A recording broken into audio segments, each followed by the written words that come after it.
And we are live. I am so excited to present you guys with our very first live flow chat.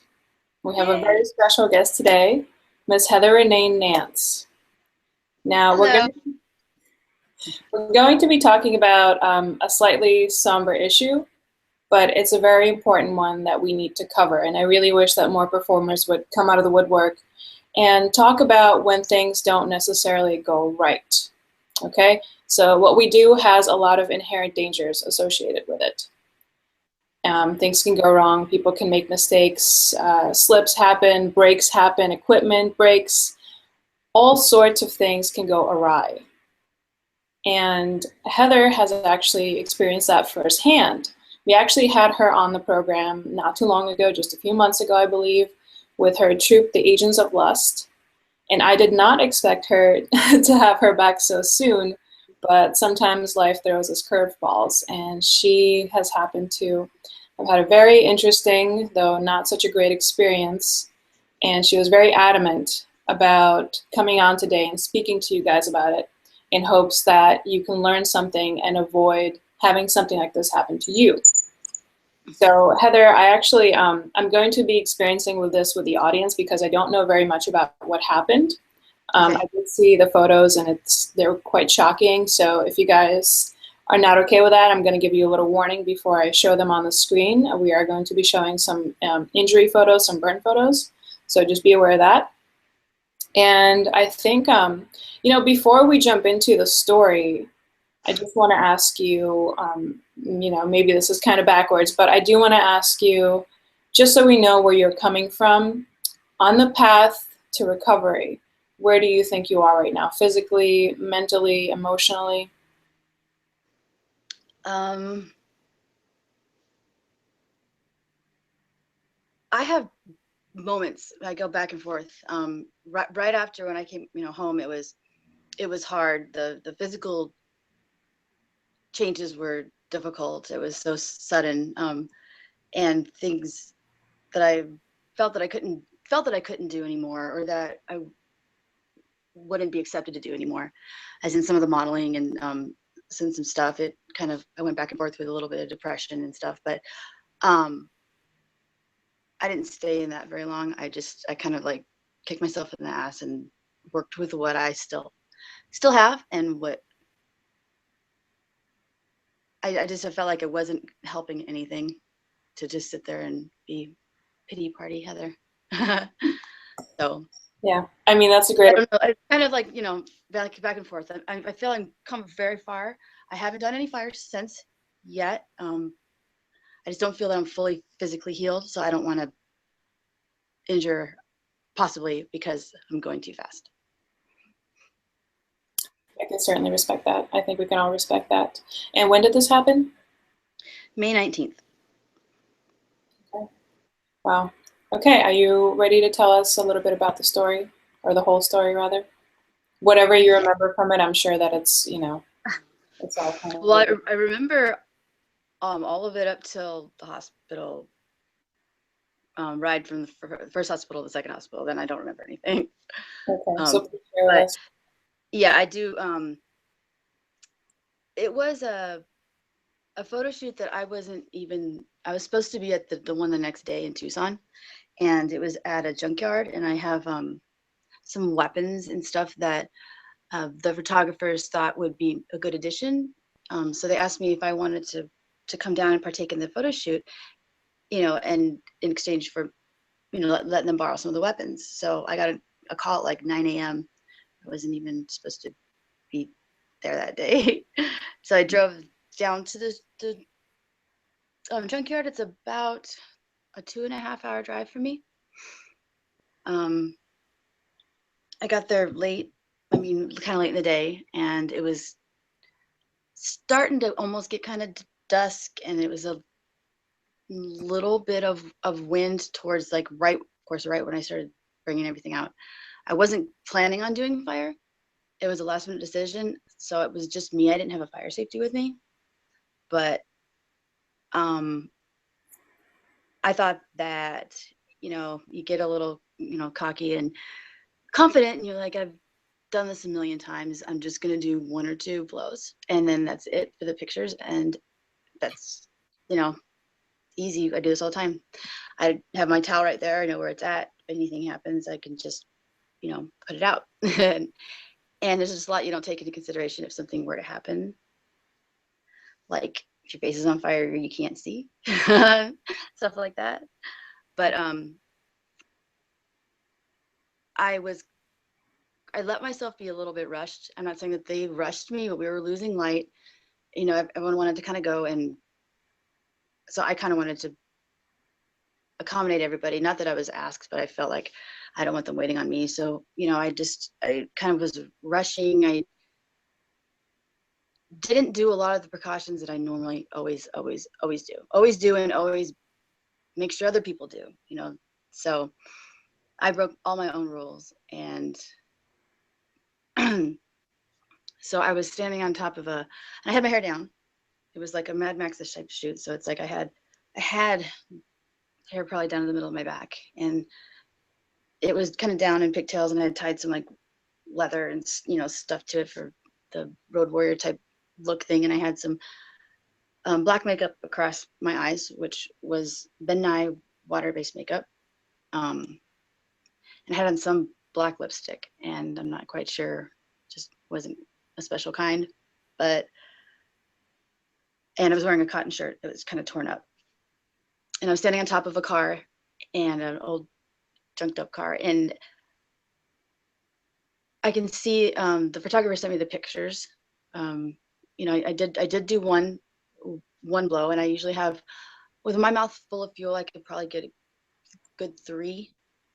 And the first one looked good, and then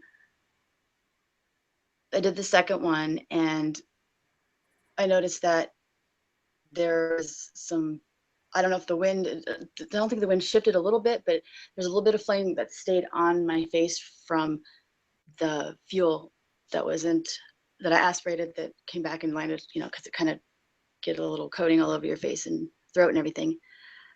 And it just kind of lit and stayed lit, and I tried to wipe it off, and then the whole thing just kind of, it happened so fast but so slow.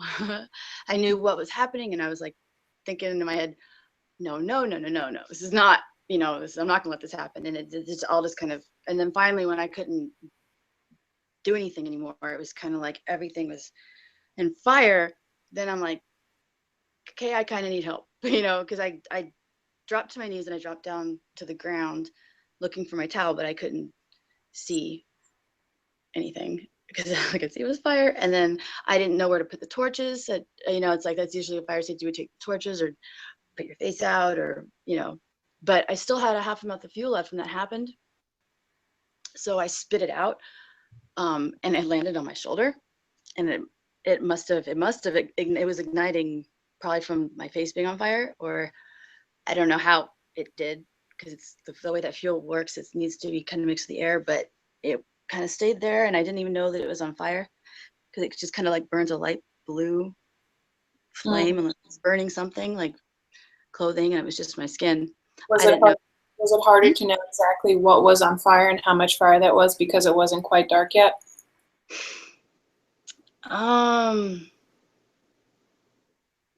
don't think so. Okay. Yeah, it was. Yeah, I don't think so. I think I was just too busy.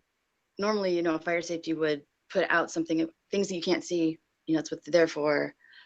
And seconds actually make a huge difference in Absolutely. how much, you know, just the matter of a few seconds. I believe one of my co-performers the week before, Carla, you know, she had the same thing happened, and some fire kind of came and just kind of lit what she had. And I think she was on fire for 4 seconds or 5 seconds. And you could see her lips are blistered, and all the skin, it was like second degree, just kind of like was falling off her face. I believe my shoulder was on fire for almost 20. Oh my God. So it went to 3rd degree. I didn't feel it. It just, I was so preoccupied with my face. So that I was sitting on the ground, and I had my face out, with my towel, and I was just pissed. Sorry, I was so mad. I was so mad at myself. I was apologizing to the photographer and the other people that are there. I'm like I was mad because I ruined their photo shoot. I'm like, oh, and they're like, what are you talking about? No, it's like, so they decided, and because of where we're at, we were kind of far from everything. We were in the, so they decided to drive me to the hospital instead of calling an ambulance. So Michelle Short, or Mischief Madness, actually drove me in my car to the nearest hospital, which I'm very grateful for. And the junkyard owner is the one that put my shoulder out, I believe. I don't remember. Like, I was kind of, everything was going so fast. It was like,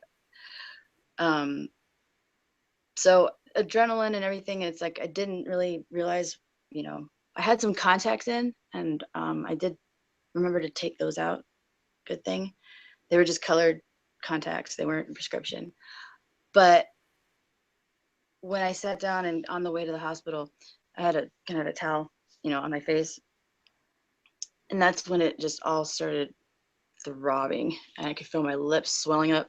My eyes were swelling shut. And it's like all of this was just throbbing. So I was kind of like, I think it only took 10 minutes to drive, but it felt like it was forever. I was kind of like, I remember kind of, I couldn't breathe, and I was like kind of like rocking back and forth, and then I think cussing a lot.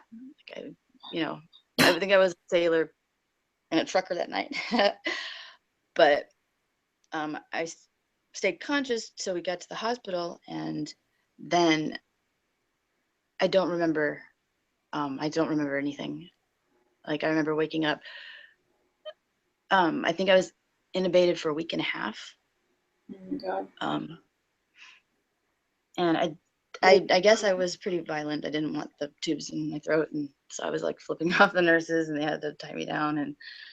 But I don't remember any of that. I don't remember kind of getting in the hospital, but I just remember waking up and this was all nasty, and my face was completely mummified.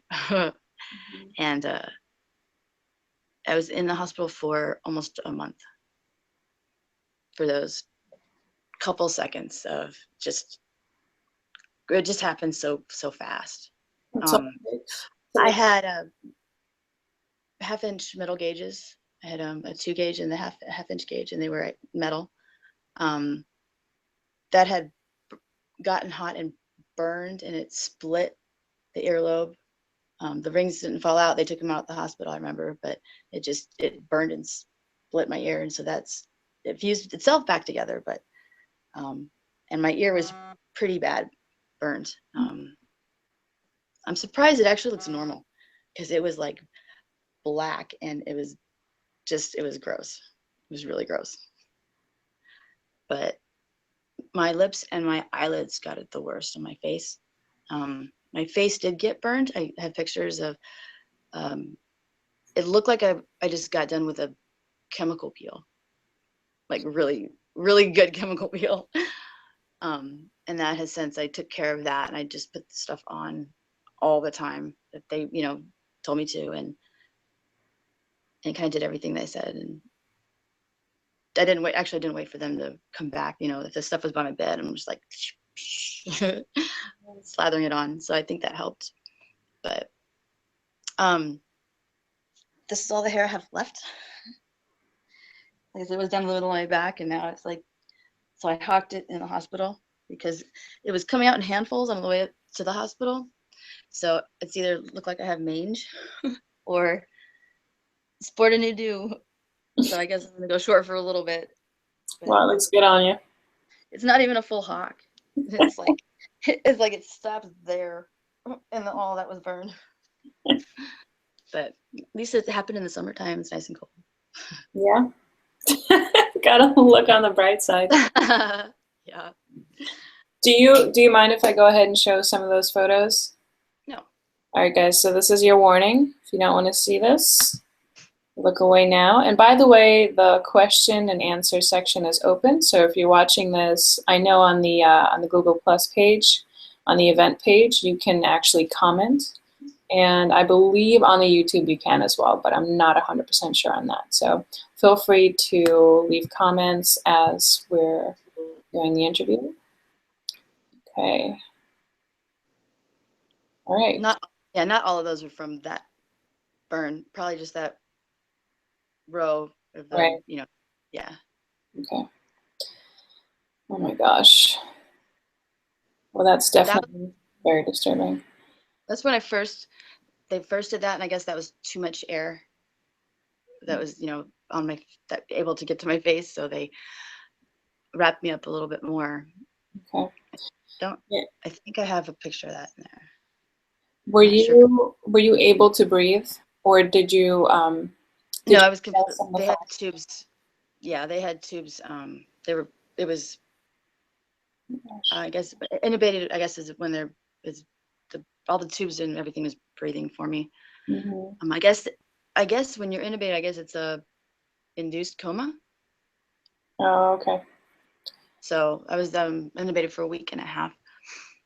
Okay. If they didn't induce the coma, would you have been able to breathe, or was that sort of I not? don't, I'm not sure. I know that I know they had to clean out my lungs, from what I heard. Mm-hmm. um, I didn't that I remember, or, inhale the flame. I might have. I, I don't think I did. But I know that they had to clean out my lungs a little bit. And then I know they did it just so I could heal and, just be. So I don't know if I needed assistance breathing. Not quite sure, Mm-hmm. but I think they just do that to help you, just kind of your body just start recuperating. And how long you're staying in bed, I'm not quite sure how they determine that. Mm-hmm. Okay. And I imagine you were in a lot of pain during this time. It was it was uncomfortable. Yeah. Yeah, it's hard to describe. I know it's like when people you burn yourself in like your curling iron or the iron or something, and it's like it's a throbbing. Uh, it's hard to describe, but it's not.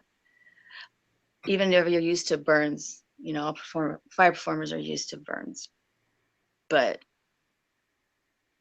it was all just uncomfortable. All that stuff was stuck to my face, and the tubes and the stuff down my nose, and it was just not being able to get up and do anything. 'Cause I mean, if you ask anybody who knows me, it's like just sitting in the hospital for 3 weeks. I never sit still that long ever. I'm always going. So I still have some swelling in my ankles and feet and legs. I guess from they said from the trauma of the whole thing. If I'm on them a lot, they'll get a little bit swollen. I guess it's just my body's still going slow down. I don't know.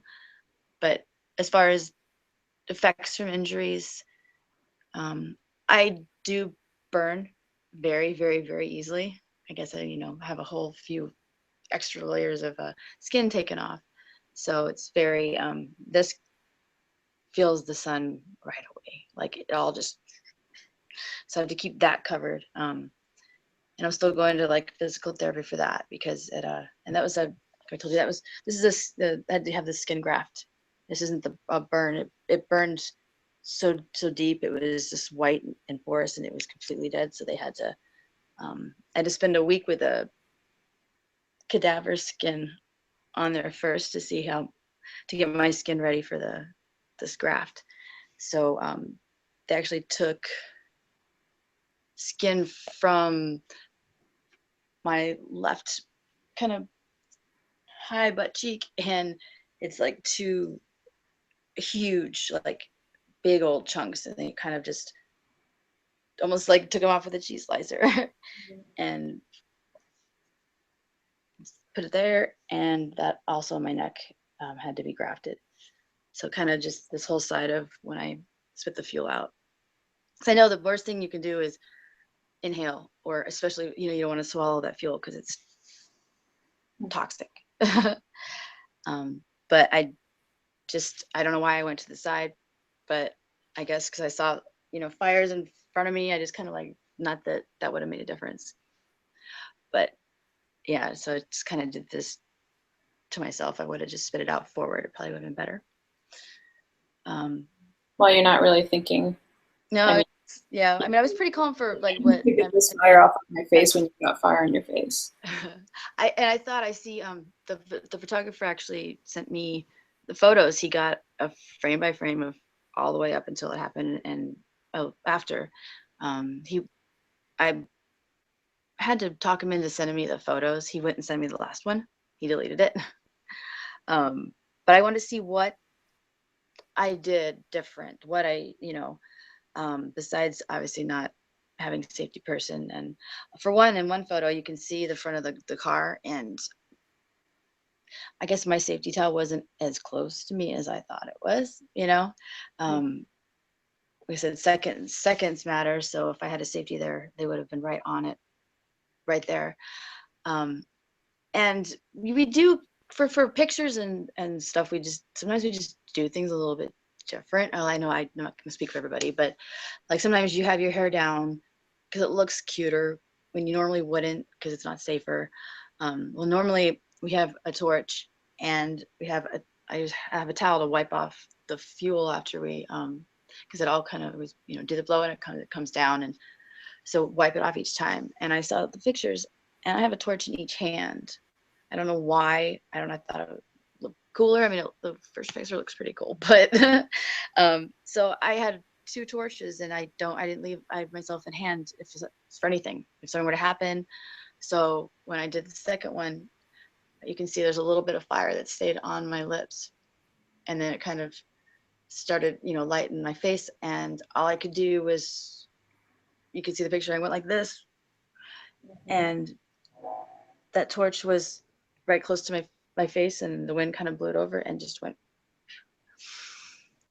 But it's like, that's the first reaction I thought. It's like, okay, I need to wipe it off, because I couldn't drop the torch. I don't, if I had a safety person there, I could hand it to them, but there was grass, and weeds, and I wasn't gonna, dropping the torch just wasn't something I was thinking about doing. I don't know. I guess not bringing the fire close to my face either, but. Well, I think it makes sense. I think that when we're performing with fire, a lot of times we just have this, like, especially when you're not thinking your steps through very clearly, when things are happening very fast, you sort of just react with these habits that you've developed from doing fire performance. And one of those habits is never, only let go of your prop in a dire situation. I guess that would have been a dire situation. At the same time, we also have that thing in the back of our minds. It's like, don't let go of your prop, because there could be fuel there. There could be something flammable there. There could be another person.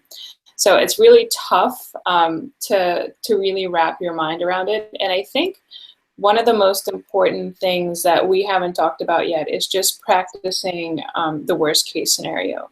Have you ever done that as a fire breather? Like, have you ever practiced holding your breath and not swallowing or not breathing in? It just in case something happened. Mm-hmm. And that's mostly what I've always been training myself to not do, and that's what I focus a lot on is, because when things happen, you're not thinking, and it's like, it's been focused on that. And I knew that if anything happened, I didn't want to breathe it in or, swallow fuel, but I just didn't think of all the other stuff happening. And it being so fast too. It's like we use, with lamp oil, which if it is burning and you put it out, it's still hot oil on your skin continuing to burn after you put it out. And it's like that, there's not a whole lot you don't want to wipe it off. You'll wipe your skin off. You try to get off the oil the best you can, but it's like you just kind of put it, so I'm sure it was burning a little bit more. That's probably why, because even though it was burning for a while, he went and put it out, and it was still kind of, the oil was still there, still burning. And it's like, you don't really know, because you don't know if it's a pain from you got burned or it's still burning. You know, it's kind of like, you know, you got burned, so there's gonna be pain there. So you're like, okay, well, shit, I got burned. Well, that's also why we don't wear synthetic clothing Yeah. because that's another thing that's going to just stay there and continue to burn you and continue to fuse into your skin. Yeah, I've caught a costume on fire a while ago. It was like a Halloween costume. Um I forgot to tuck all of it up. It was kind of like, you know, the flowy black, you know, Halloween chiffony, whatever. And I wasn't really performing, but I just kind of, it wished by and it caught the side on my leg and it went up right away. And my safety was a couple seconds away, but it had burned and I had crisscross from my stockings and, you know, burned into my skin.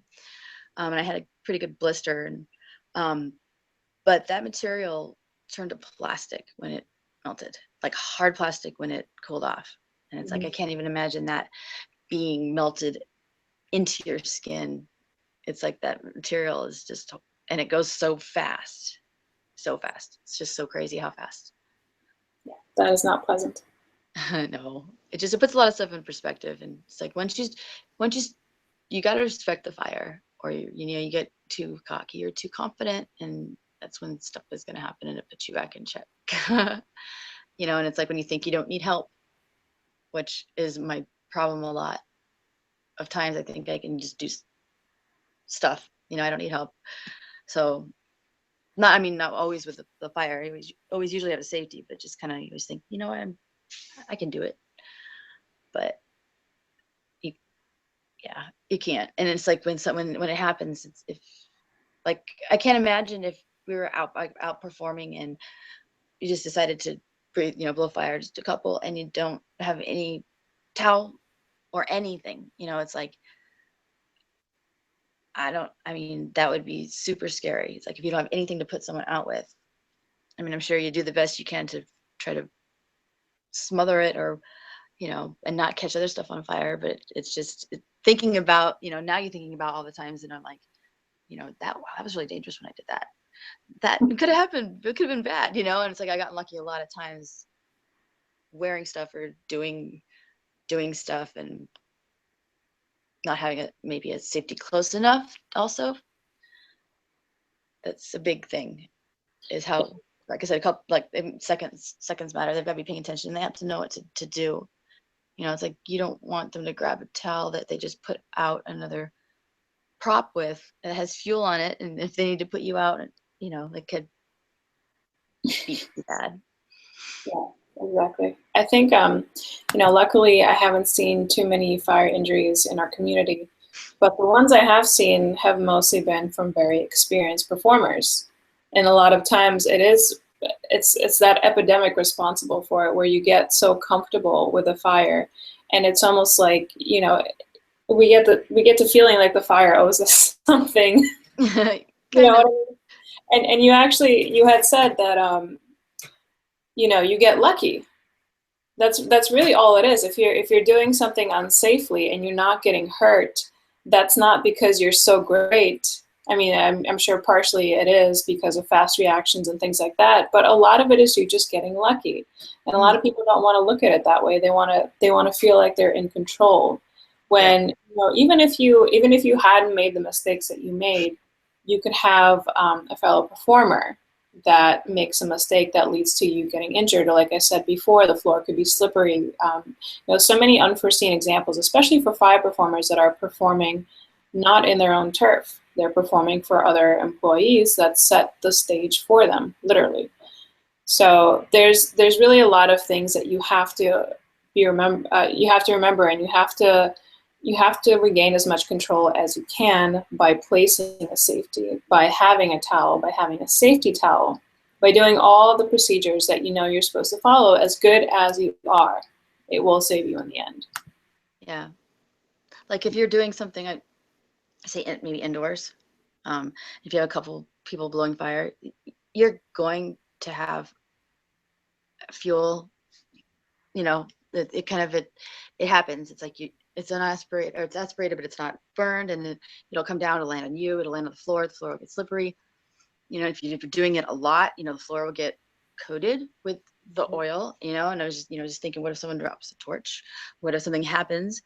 And it's like, if they catch on fire and then the whole floor goes up, it's like, are we prepared for something like that to happen? I never thought about that before, but it's like, if, it could happen. And so I was like, I'm glad that's never happened. That would be so bad. Like, my little towel here is not gonna, get the whole floor, or the fire extinguisher, depending on how much fire, I think, you know. Mm-hmm.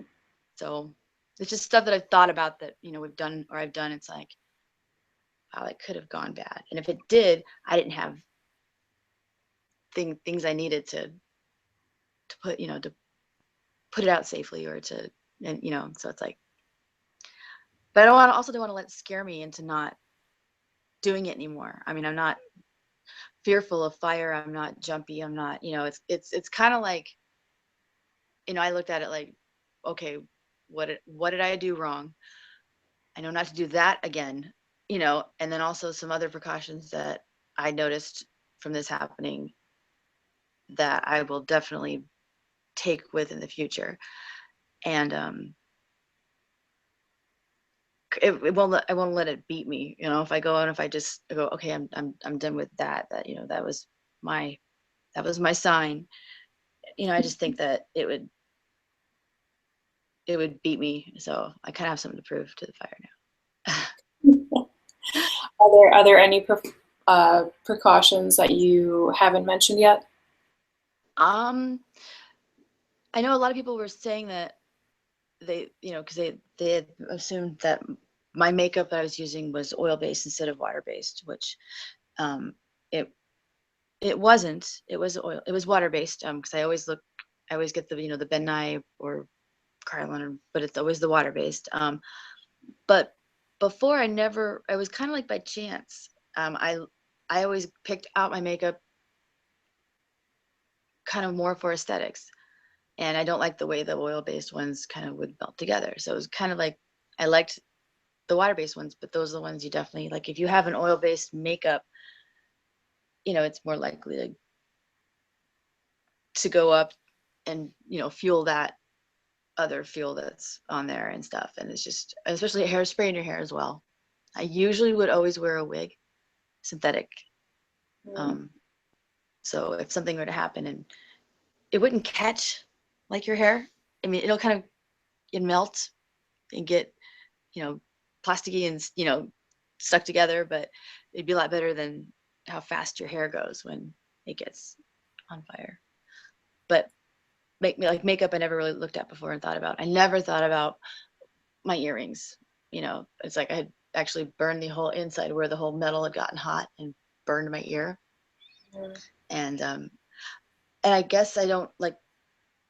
I'm lucky I didn't have the silicone little rubber ones in. I don't know if those would have melted to my ear, or I never even thought about the material of the gauges in my ears. I think that's actually a really good question, because I think silicone has a pretty high melting point. So that might have actually been better, but don't quote me on that. I might actually look that up and put that under the video when we publish this article, just so people know what material, like between the bone, the wood, the stones, or definitely not the metal though. Well, yeah, we talk about the clothing. Like a little conductor. We talk about clothes so much, but we rarely talk about things like jewelry, which is going to have a huge impact if something goes wrong. Yeah, especially like if you're like, if I had on a big metal pendant or chainmail or something, I would definitely be probably branding myself. Right. Yeah, that kind of stuff. Mm-hmm. That kind of stuff. It's like, yeah, you don't want to. It looks cool, but you just don't think about it, or you just don't care. And then, but yeah, that was crazy when that happened so fast. It just kind of split my earlobe, but the gauge didn't fall out. I remember them taking it out of the hospital. and I had to take the lip ray out. My lips were so swollen, and my eyes were so swollen shut that I couldn't see. It was it was crazy. It's like how fast everything just started like coming over you. Yeah. And I Well, was I mad, think, mad at myself. I mean, yeah, it's understandable. It's understandable, but the fact that you came on here today and the fact that you're sharing your experience, even though you made a mistake, and it could have gone so much better. The fact that you're here sharing your story with other people, so that they can prevent the same thing happening to them, so that they can avoid these injuries. I think that's really big, and I think I hate to say it, but sometimes good things come of terrible, terrible things. Yeah, I really wanted to like let's let other people know everything. I know that there are maybe some new performers or new people that start that weren't informed or just didn't know about everything. It's like I'll see some fire performers that are just starting to blow fire, and I'm asking, where do you have a safety of what, they're like, oh yeah, I practice on my pool, so if anything happens, I'll just jump in. It's like, Yeah. that's not exactly the worst thing that could happen to you. It's like, what if we have such weird wind in Arizona? It's like it'll be like nothing, and then it'll just like we have dust devil, or it's like really erratic, and it's the kind that kind of like pushes it down and all around. So it's like if you have a 10-foot flame and it all comes back in your face, it's like, what do you don't expect that. And of course you can say, oh yeah, well, if that were to happen, I'd just do this. And it's like, okay, you just, I don't think they understand the toxicity of the fuel and what can happen if you do inhale it. And, so it's like, that's definitely a risk that fire performers willingly take, but it scares me when there are people that are taking the risks and don't know it. So maybe they don't want to risk. Maybe they have, kids in a family and, don't think it's worth a couple seconds of, or several like uses. Sometimes it affects people and they get like sores in their mouth and stuff from the fuel because it is carcinogen as well. Right. And that's another thing that we touched upon briefly, but really, with all things considered, this could have been so much worse. Yeah. If you had not practiced that worst case scenario, and I think that's something that a lot of us don't do that we really should. And it kind of got me to thinking after you got in touch with me and after as I was learning a little bit more of your story, I thought, I should really take a fire breathing class. Because even when I'm just spinning my poi, if the wind blows in the wrong direction and I take a breath in, you don't think about that with poi. But like I've had, burnt nose hairs, and thank goodness that that's the worst of it. But I have felt Yeah. soreness and You're like, ooh, that was close. exactly right. And what if the flame was a little bigger, and what if there was some maybe a drop of fuel had flown off of it, and I had breathed that in, like that would have been terrible. Yeah. So I think it's really important. And also, we had mentioned dropping the prop, doing things like that, and rehearsing things like that. I think could really prevent a lot of injuries, because those are the scenarios where you're going to get these injuries. Is when you have to drop your prop, or when you have to wipe your face with a towel, or when you have to stop breathing. Yeah. Yeah. And it's like losing a poi that's scary because that's probably going to go into the audience. Or if you're, at your house, maybe like over the wall into the neighbors, and it's not going to put itself out. Well, you got to stop spinning and then drop Yeah. it. And that's the thing, exactly, right? Because if you're just acting on impulse, and if it's just your body and your memory at this point, which is just you're just activating these impulses. You could do something like throw your poi in the audience, or wrap the poi around you, or get tangled up in it. And this is exactly why you have to practice. No, I'm going to stop. Now I'm going to let it go. Now I'm going to put it on the ground. Now I'm going to let the safety put me out. Yeah. I have done that where had, I did do a little bit of poi, with no safety, and not that I was by myself, but, and of course that's when it wrapped, like it somehow wrapped around my wrist and it threw itself, like it made like a knot on my, and it's like, I don't even know how that even happened, but I got it. It must have been not burning very long. Like I wasn't, the chain wasn't quite that hot yet. Cause that's the only way. It's like, I came out totally unscathed. I don't know how I didn't get burned from that, but that was scary. That feeling of you, it's like, oh crap, and it's like you usually give the other poi to the person. And it's like, if you have to drop it and you have to put it out yourself, but then you have to tend to your other hand, you're like, it's too much. It shouldn't be all that for a performer. Like, it's like, it's too much to worry about at one time. And it's like, you can't do it. You need to rely on someone else there to help you. Yeah. But they also need to know what to do if something were to happen. Like, if you did swallow it, they need to know that voice control needs to know exactly what fuel you're using and that kind of stuff. And your safety should know that. Right. And like, it says do not induce vomiting if you do swallow it. It's like, I'm not exactly sure why that is, but it says it on the bottle for a reason. But the first thing that you would think of is, oh, I want to get it out, I need to throw it up. But it's pretty clear on the label. It says do not induce vomiting. So it's like that kind of stuff. I don't know why, but if you did, I don't know if it would make it worse. Obviously make it worse. It's like that kind of stuff. And not putting someone out with a fire extinguisher. People should know that it's not good. You don't put people out with a fire extinguisher. No.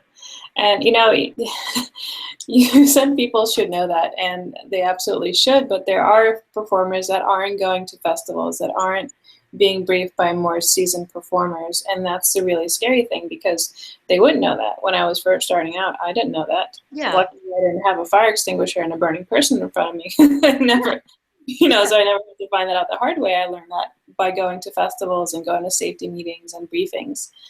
So that's really, I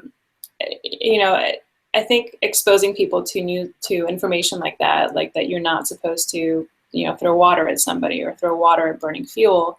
We should just drill that into people's heads and bring it up as often as possible, just in case, we think it's common knowledge, but it might not be to everybody. Oh, and when people see, we see, they see us like doing that, and they'll go, oh, yeah, I do that with like Bacardi 151. And it's like, no, no, I know it's not toxic. It's like, fuel, but it's like, they don't understand how dangerous that is. The difference in the flashpoint and the difference in the fuel. And they're lucky they haven't cut their face and everything on fire. Mm-hmm. But it's like, they don't know.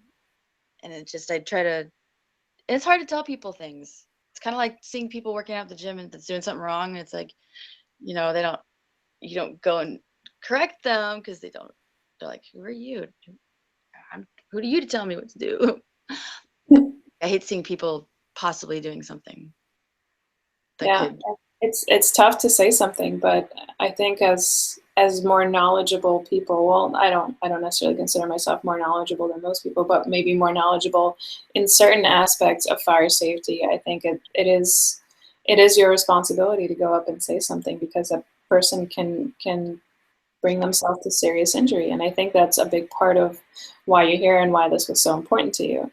Actually, your treatment Grant's Granthrax contacted me while you were still in the hospital, saying that you wanted to do this interview because this was so important to you. Yeah. I think it should be important to all of us, and I think we should all feel that weight and that responsibility of not being afraid. And maybe, people might not like you very much, but you're keeping other people safe, and that's really the priority. And it's hard because I'll see, I'll like go up to somebody, or just like a reminder, I try to do it in a nice way of like, not you're doing it wrong, this is what you need to do, but just like kind of just letting them know, kind of to try to be careful, because this could happen really easy. But it's, I do, and it's funny, excuse me, because I'll get the like, yeah, almost like the, okay, well, just because it happened to you doesn't mean it'll happen to me, and it's like, okay, like almost kind of the attitude. It's like, okay. And it's like, I'd hate to see, I kind of like picturing, okay, this could happen. And then I'd hate to see them, the kind of events that happened to me. And it's like, I had so many things planned for those couple weeks. I had so many opportunities that that were starting out, and I was just getting kind of going, and then I'm out, and it's like half the people didn't know what I didn't know what happened to me, because I was, obviously not able to be on Facebook or be on whatever. So a lot of the places thought that I just dogged out on my, you know, gigs or something. And so it's like I felt really bad that, they found out later, but that they thought that I was just being irresponsible and not showing up. And I'm like,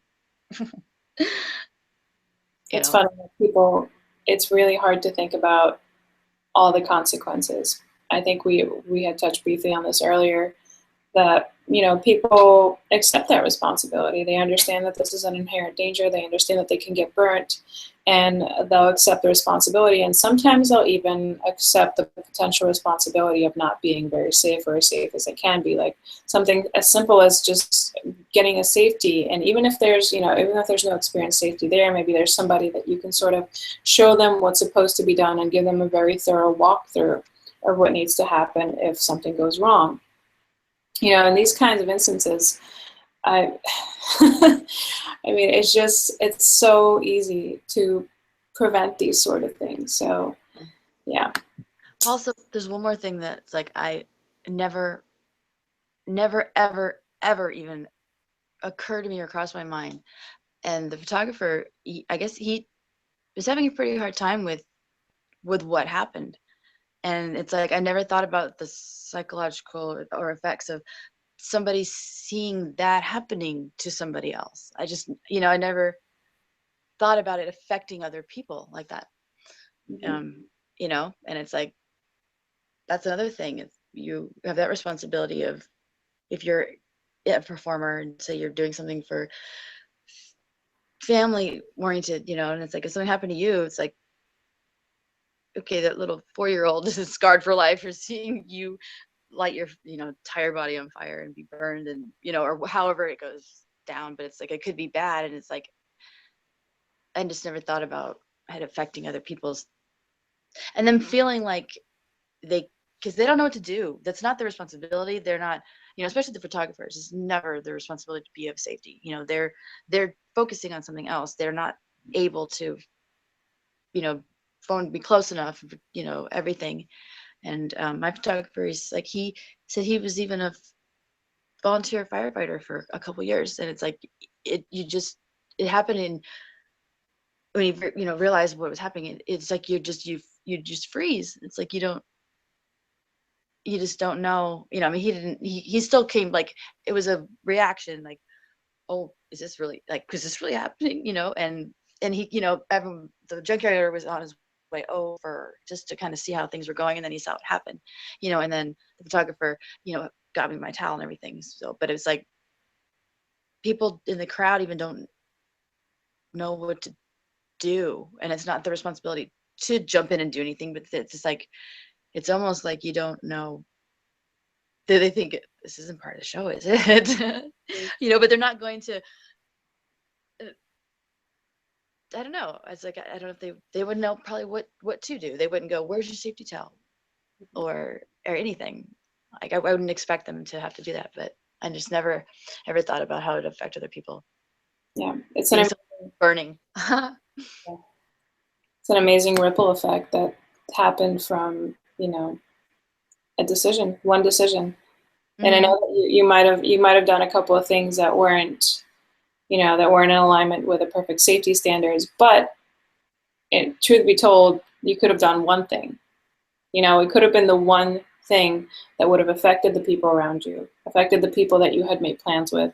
You could have been going to a wedding of your family member that you would have missed, that affected your modeling career, that affected so many aspects of your life from that one single decision. Yeah, I had a photo shoot scheduled that evening. Wow. And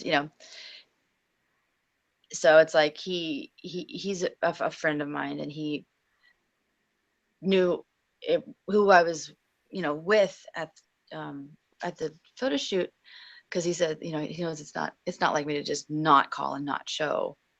I don't, do that. I just, so if I just if I'm not, no one hears from me, it's kind of like, well, that's weird. Mhm. So, and of course I couldn't, luckily I stayed conscious long enough.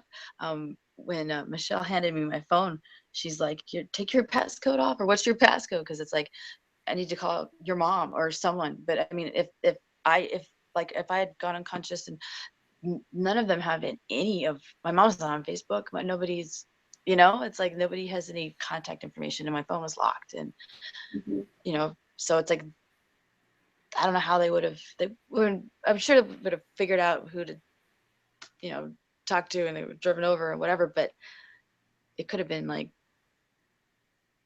I just don't even think about like sharing my mom's number with several people in case something happens, or, Mhm. so that kind of stuff too. It's like, Yeah. That's a good point. We don't think of having emergency contacts among our groups of friends, but when we're fire performing, that's definitely something to think about. yeah. So how did this affect your mom, and how did this affect any of your family members and people that are particularly close to you? Well, they're used to me getting kind of, burn myself and I get banged up, and practicing. It's like, it happens. I've never been hospitalized for any of that. So I think when, they called my mom and my friend, Danelle, and mom let her know. And she was expecting like, oh, all right, what did you do? I had like a bandage on my, you know, arm, and I'd be going out in a couple hours, and she did not expect to see me like the way I did, was the way I looked. It was, and I think that they did a lot of the wrapping up just for safety precautions, and for like, they had all this kind of like crap on my face to try to get it to start healing quick. And I think I want to say it looked worse than it was, but it's like my lips were really like so swollen and burned and blistered. And then my eyes were so swollen I couldn't open them. Um, so they said it was a shock. It was hard. Um, they were talking about, okay, are we going to need to get her a psychologist if her face is, horribly disfigured, and that kind of stuff, because it's like, I guess burns can affect you. It's a huge change. It's like, everything is different, physically. Well, not everything. To me, it felt like this wasn't something I wanted to change. I didn't want to change my hair. I didn't want short hair. I didn't want the biggest part of my tattoo burned, off. So it's like right, the whole middle of the Ganesh is gone. It's like, if you can tattoo over it, which I'm not quite sure how that would work or feel, or if that's good, but I can do anything for a year with this. So modeling is hard because it's, I know that, people say, it's a battle, it's a scar, wear it proud. It's like, it's not that I don't do that, but if I'm going to model for certain things, it's like, they don't want to see this. And that's just how it is with modeling. It's like, if you don't have a certain body type, or you don't, something is the way they want it, or it's it's unforgiving, but that's just how it is. So it was kind of like a hard on the ego a little bit, because it's like, got That's this certainly understandable. gross shoulder thing going on now. But I'm extremely lucky that my face isn't more scarred and burned, but I did take really good care of it the way they said to. I think that the makeup, I had on a really thick amount, and I don't normally do that, but I changed colors. I had a white, I put on black, and it was really thick, and I think that actually protected my eyebrows. And eyelashes, I had on like the fake eyelashes, so I think because I did have some eyebrows and eyelashes left, and I shouldn't have. So might have protected my face a little bit, but Mhm. the hair, it's like with hairspray and all that stuff in it, it goes up so fast. Yeah, it's tough. It's definitely a tough deal. Do you have anything else that you want to share with the audience before we get going? I'm Um, sure there is, but we covered a lot. yeah, I think I covered a lot. You know, and of course it's like, of course, all I can say is just take things into consideration and just be careful, because it's just know what you're risking. Make sure that you kind of learn everything you can about it. I'm planning on taking some more classes on it. Maybe some of the fire classes that the firemen take, maybe at a community college, and learn more about maybe the fuels and just maybe to be a better safety for other people as well. Mhm. So That's great. Yeah. Yeah, the more you learn about safety, it's not just a matter of your safety, it's a matter of your friends. It's a matter of the people that you're spinning next to. FAI is actually doing a great series on safety, and it's available to the public. They do it at every festival that they present, which now is, I believe, 5 festivals. So if you ever go to an FAI festival like Flame or Pacific Fire, you can, take advantage. You have to take advantage because, things like this can happen to anybody. And they could happen not just to you, but to your friends. And I think Heather did a really great job of representing all the consequences of that many people don't even think about, that are just probably because they're unthinkable. We don't want to think about them. We just want to think, oh, yeah, I'm probably going to get burned. That's a given. But there's so much more to it than that. So Heather, I just want to thank you.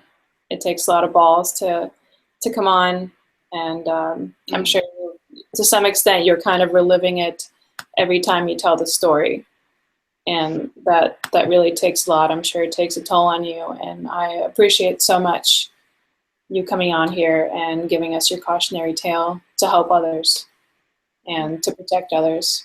And I hope that when you get some more knowledge from the the firefighters, and that you can offer your experience and your knowledge to us in other venues. So I hope you keep speaking to people, especially as you grow your bank of safety precautions. well, thank you. I plan on just looking at every different avenue and aspect. And I think Okay. that would make a better overall performer, knowing all aspects of it and not just the skill. Yeah, I think that would be invaluable to our community, especially because I'm seeing lately that we're coming more and more into the spotlight. We're doing off-Broadway shows. We're doing, performances in the park that are actually sanctioned by the fire department. And I think at this point, it's really invaluable that we really take our safety extremely seriously, even if nothing happens, even if it's just for show. We need to understand that this is a very serious thing, and this is not just as fun as it is. It's easy to forget how serious things can really get, and how quickly. Yeah. Okay, well, I'm going to bid you a very good night, and thank you once again. And I want to tell our fire listeners, readers, and watchers to have a good night as well. And we will catch you on the next Flow Chat. Bye, Heather. Bye.